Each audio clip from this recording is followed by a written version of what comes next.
Viewers, آج کے column کا عنوان ہے جتنی بڑھتی ہے اتنی گھٹتی ہے۔ زندگی کی باٹم لائن کیا ہے؟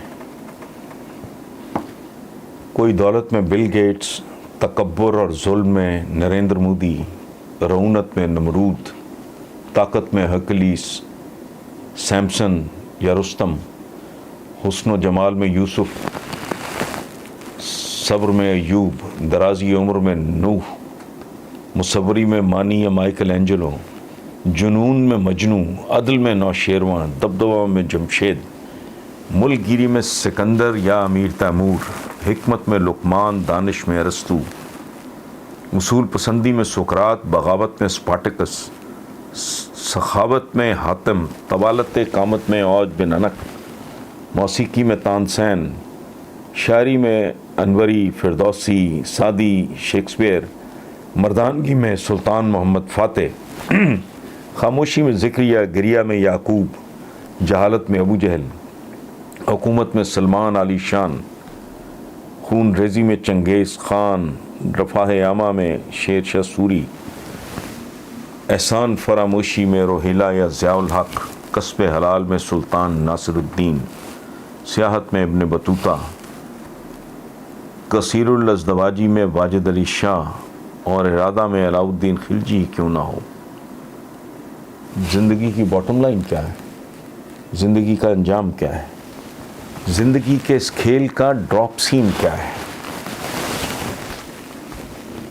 وہ صرف اتنا ہے کہ انسان زندگی بھر قبر کی تلاش میں قبر کی طرف بھاگتا ہے اور جاننے کے باوجود نہیں جانتا کہ ساری تگ و دو کا، ساری جد و جہد کا، ساری منصوبہ بندیوں، کامیابیوں، ناکامیوں، شہرتوں، گمنامیوں کا حاصل وصول کیا ہے۔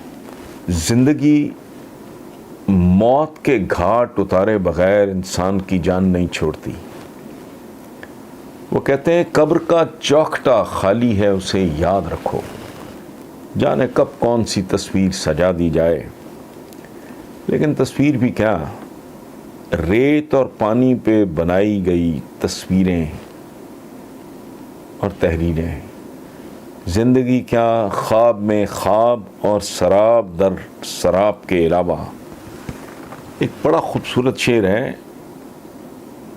نہ رنجے رفتگاں کر رفتہ رفتہ، نہ رنجے رفتگاں کر رفتہ رفتہ، پہنچ جائے گا تو بھی کارواں تک۔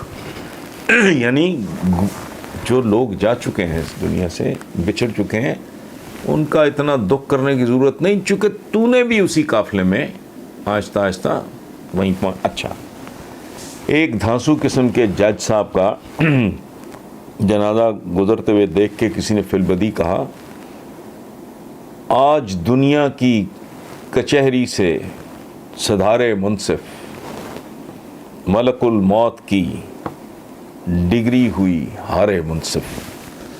سیانے کہتے ہیں موت سے غافل ہو جانا بالکل ایسے ہی ہے جیسے دشمن کے نرغے میں محاصرے میں گھرا ہوا کوئی نہتہ آدمی گہری نیند سو جائے۔ عمر کی رفتار ہو محسوس یہ دشوار ہے، عمر کی رفتار ہو محسوس یہ دشوار ہے، یہ زمین چلتی ہے تیزی سے مگر ہلتی نہیں۔ آقا، ہم سب کے آقا ایسے لوگوں کے پاس سے گزرے جو بہت زور زور سے کہہ کے لگا کے ہنس رہے تھے۔ فرمایا کہ ان لوگوں میں لذتوں کو تلخ کر دینے والی کا ذکر بھی شامل کر دو۔ لوگوں نے کہا حضور وہ کیا ہے؟ فرمایا وہ موت ہے۔ آپ کے سامنے لوگوں نے کسی کی بہت تعریف کی تو فرمایا وہ شخص موت کی یاد میں کیسا تھا؟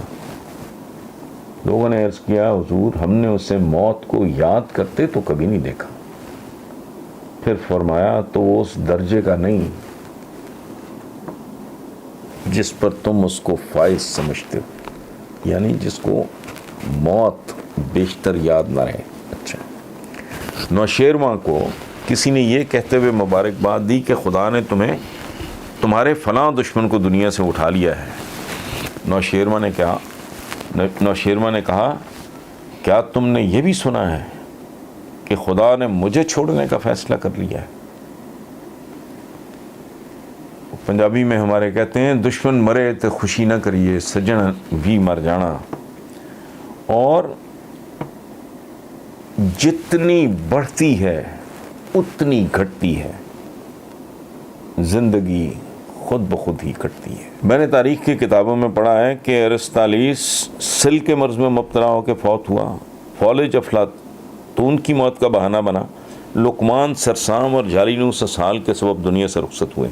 حالانکہ ان تمام طبیبوں کو انہی امراض کے علاج میں کمال اور زبردست کمال حاصل تھا.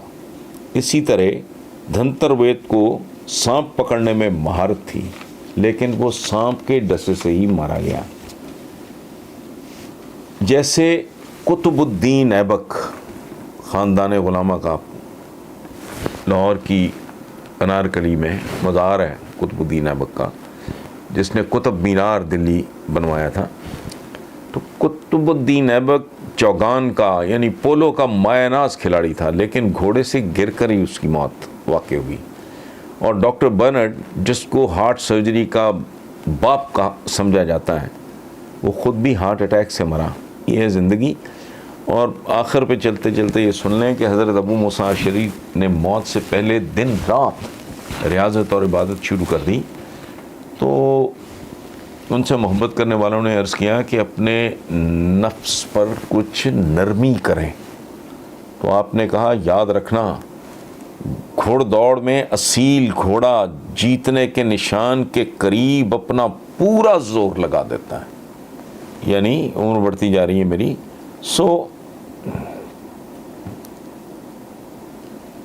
آخری ہچکی اور آخری منظر کے سوا زندگی کیا ہے؟